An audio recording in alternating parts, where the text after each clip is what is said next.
जब उष्ण और हल्की वायु ठंडे और अधिक गहरी वायु के विरुद्ध चलती हैं तो पूर्ववर्ती दूसरे के ऊपर चढ़ जाती हैं। एक वाताग्र क्या कहलाता है?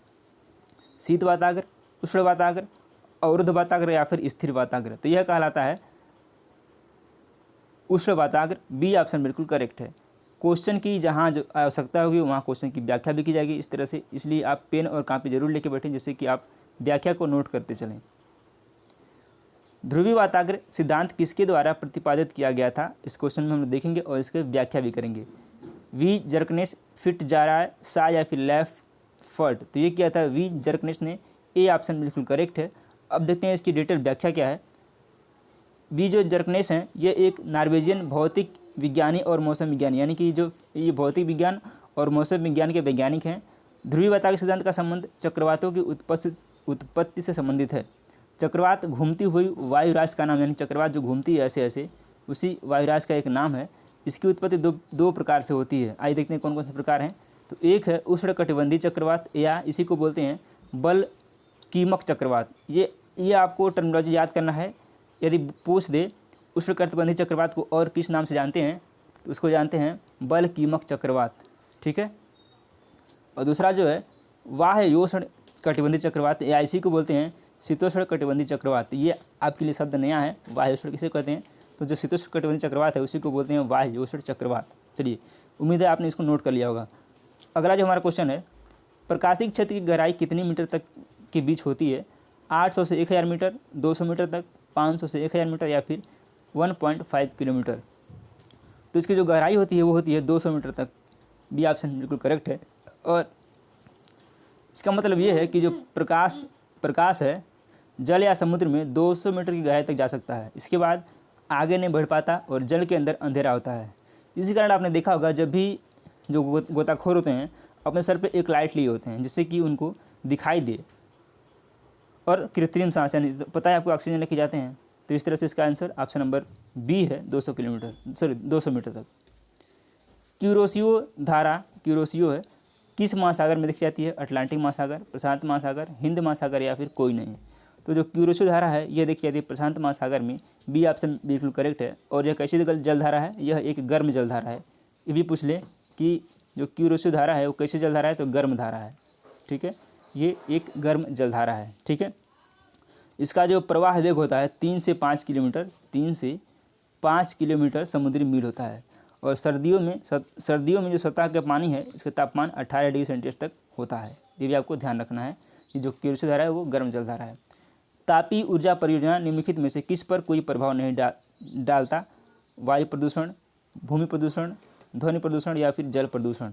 तो जो तापीय ऊर्जा परियोजना है यह जो है ध्वनि प्रदूषण पर कोई प्रभाव नहीं डालता। सी ऑप्शन बिल्कुल करेक्ट है। और जो परंपरागत थर्मल पावर स्टेशन होते हैं इसमें पानी को गर्म करने के लिए ईंधन का प्रयोग किया जाता है जिससे उच्च दाब पर भाप बनती है। इससे बिजली पैदा करने के लिए टरबाइनें लगाई जाती हैं। ये चीज़ भी आपको ध्यान रखनी है। एक पारिस्थितिकी तंत्र में सकल प्राथमिक उत्पादन में से हानियाँ घटाकर इंगित की जाती हैं किस तरह से? निवल ऊर्जा, द्वितीयक उत्पादन, निवल भंडारण या फिर निवल प्राथमिक उत्पादन? तो इसको किससे इंगित की जाती हैं? इसको इंगित की जाती हैं निवल प्राथमिक उत्पादन से। ठीक है, लाइट चली गई है। कृषि भूमि प्रयोग मॉडल एक आर्थिक मॉडल है। यह किसके द्वारा बताया गया? वान थ्यूनेन, वेबर या फिर पेंक? तो यह दिया गया था वान थ्यूनेन के द्वारा। ए ऑप्शन बिल्कुल करेक्ट हो जाएगा। अगला क्वेश्चन लेते हैं। भारत में जनसंख्या की नकारात्मक वृद्धि कब हुई थी? ये one of the most important question है। ये कई बार वनडे एग्जाम में पूछा गया है। 1921 से 51, 1911 से 21, 1981 से 2001 या फिर 2001 से 2021? तो जो जनसंख्या में नकारात्मक वृद्धि हुई थी वो हुई थी 1911 से 1921 के बीच में, यानी कि बी ऑप्शन बिल्कुल करेक्ट है। और इसी को बोलते हैं जो है इसको, इस समय जो जनसंख्या में वृद्धि जो कमी आई थी 0.31% की कमी आई थी। इसलिए इस वर्ष को साल इस यानी कि जो 1921 को बोलते हैं द ग्रेट डिवाइड, यानी कि 1921 जो वर्ष है इसको बोलते हैं द ग्रेट डिवाइड कहा जाता है। इसके बाद जो हमारे देश की जनसंख्या क्या होती है? बढ़ती जा रही है। और 2030 तक हमें पूरी उम्मीद है कि हम लोग चीन को पीछे छोड़ने वाले हैं। तो इस तरह से इसका ऑप्शन नंबर बी बिल्कुल करेक्ट है। भारत में कौन सा राज्य कॉफ़ी का सबसे बड़ा उत्पादक है? केरल, पश्चिम बंगाल, कर्नाटक या फिर असम? तो जो कॉफ़ी का सबसे बड़ा उत्पादक राज्य है वो है कर्नाटक।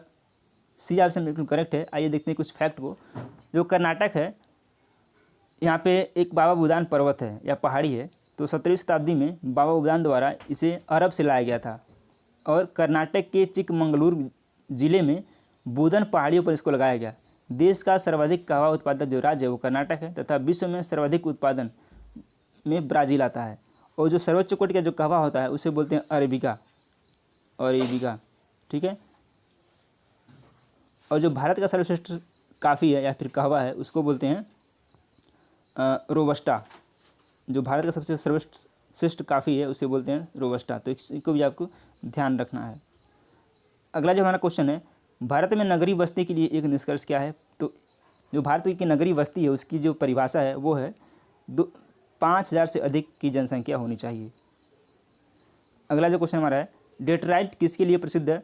स्वचालित वाहन उद्योग, सूती उद्योग, रेयान उद्योग या फिर रसायन उद्योग। तो जो डेट्राइट है वो प्रसिद्ध है स्वचालित वाहन उद्योग के लिए। और यहाँ पे क्या हुआ है, जो मोटर गाड़ियों के जो डेट्राइट अमेरिका के मिशिगन प्रांत का एक स्वचालित वाहन उद्योग शहर है। यानी कि जो अमेरिका का मिशिगन प्रांत है वहाँ पे एक वाहन उद्योग है, उसी शहर के नाम से ही है जो डेट्राइट के तट पर अवस्थित है। यहाँ Henry lead and Henry Ford नामक प्रसिद्ध संस्थाएं हैं। यानी कि जो फोर्ड की आपने गाड़ी देखी होंगी वो अमेरिका की हैं। इसके अतिरिक्त यहाँ पर लोहा इस्पात, तांबा, एल्युमिनियम, लकड़ी व युद्धक विमानक के भी उद्योग हैं। और पीथमपुर को, जो भारत में पीथमपुर है, पीथमपुर को, अब आपको कमेंट करना कि पीथमपुर कहाँ है। पीथमपुर को भारत का डेट्राइट कहा जाता है, ये भी आपको ध्यान रखने वाली बात है। नई दिल्ली का सीबीडी है, यानी कि सीबीडी क्या है आइए देखते हैं। नोएडा, गुरुग्राम, गाजियाबाद या फिर कनॉट प्लेस। तो जो दिल्ली का सीबीडी है वो है कनॉट प्लेस। अब सीबीडी क्या होता है आइए समझते हैं। जो दिल्ली का सबसे बड़ा व्यवसायिक एवं व्यापारिक केंद्र है वो है कनॉट प्लेस और इसका नाम जो है ब्रिटेन के शाही परिवार सदस्य यानी कि ड्यूक ऑफ कनॉट के नाम पर रखा गया था। इसका डिजाइन WH निकोल और टार रसेल ने की थी। यह मार्केट अपने समय की भारत की सबसे बड़ी मार्केट थी। यानी कि जो दिल्ली का सबसे बड़ा मार्केट है वो है कनॉट प्लेस, इसीलिए इसको नाम दिया गया CBD। अगला जो क्वेश्चन हमारा, हेलियोसेंट्रिक सिद्धांत को किसके द्वारा प्रतिपादित किया गया। कापरनिकस, टालमी, लाप्लास या फिर चैम्बरलिन। तो हेलियोसेंट्रिक जो सिद्धांत है वो कापरनिकस के द्वारा प्रतिपादित किया गया था, ये ऑप्शन बिल्कुल करेक्ट है। और ये जो कापरनिकस हैं वे यूरोपियन खगोलशास्त्री हैं जिन्होंने पृथ्वी को ब्रह्मांड के केंद्र से बाहर किया था, अर्थात हेलियोसेंट्रिक का सिद्धांत दिया। अगला जो हमारा क्वेश्चन है, किसे आर्कटिक वृत्त कहा जाता है। 66.5 डिग्री उत्तरी, 23.5 उत्तर, 66.5 डिग्री दक्षिण या फिर 90 डिग्री उत्तर। तो जो आर्कटिक वृत्त है वो कहा जाता है 66.5 डिग्री उत्तरी को। ऑप्शन नंबर ए करेक्ट है। अब आइए समझ लेते हैं। देखिए ये भूमध्य रेखा है यानी 0 डिग्री, ये 23.5 डिग्री, ये भी 23.5 डिग्री, ये 23.5 डिग्री नॉर्थ है, ये साउथ है। इसके बाद आता है 66.5 डिग्री, इसी को बोलते हैं हम लोग आर्कटिक वृत्त, ठीक है। अगला जो क्वेश्चन है, अपने ही स्थान पर शैलों की विघटन और अपघटन की प्रक्रिया क्या कहलाती है। अपक्षय, अपर्दन, भूस्खलन या फिर साधारण भूस्खलन। तो अपने ही स्थान पर शैलों का जो विघटन है और अपघटन है इसकी प्रक्रिया जो कहलाती है वो कहलाती है अपक्षय। ऑप्शन नंबर ए बिल्कुल करेक्ट हो जाएगा। कणिका में विघटन किसका एक उदाहरण है।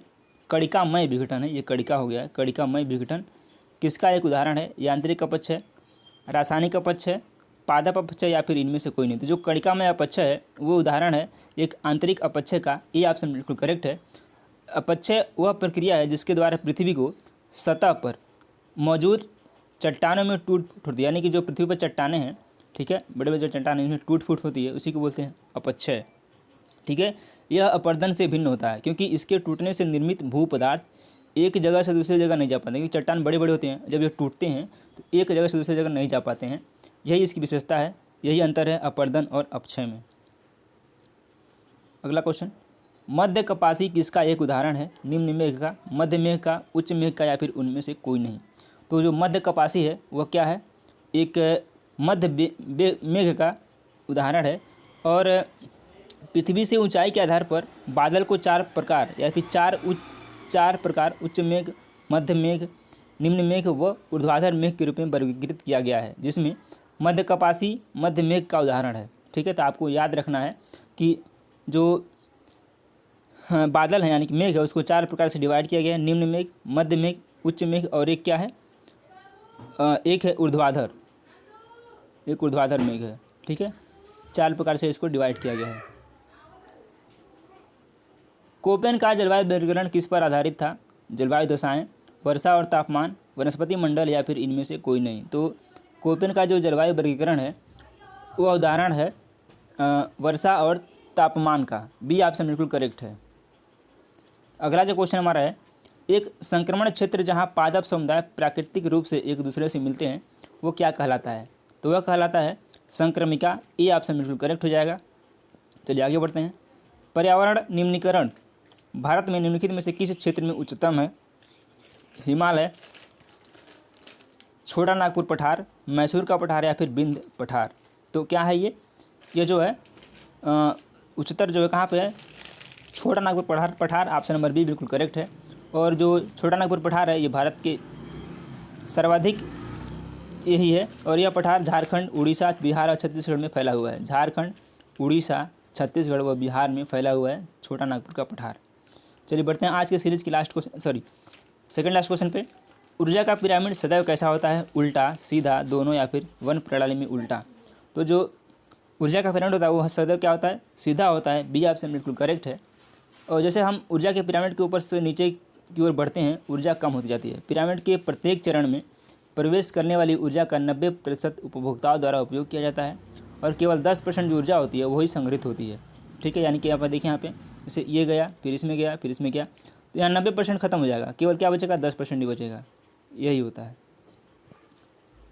किसने भूमि प्रयोग अध्ययन आरंभ किया और ब्रिटेन की भूमि उपयोग मानचित्र प्रस्तावित किया? मैकिंडर। यह क्या था? LD स्टम्प ने। बी ऑप्शन बिल्कुल करेक्ट हो जाएगा। लास्ट क्वेश्चन आज के इस सीरीज़ का, मसाई जनजाति कहाँ पाई जाती है? अफ्रीका, कनाडा, अंटार्कटिका या फिर उपयुक्त में से कोई नहीं। तो यह पाई जाती है अफ्रीका में। ए ऑप्शन बिल्कुल करेक्ट है।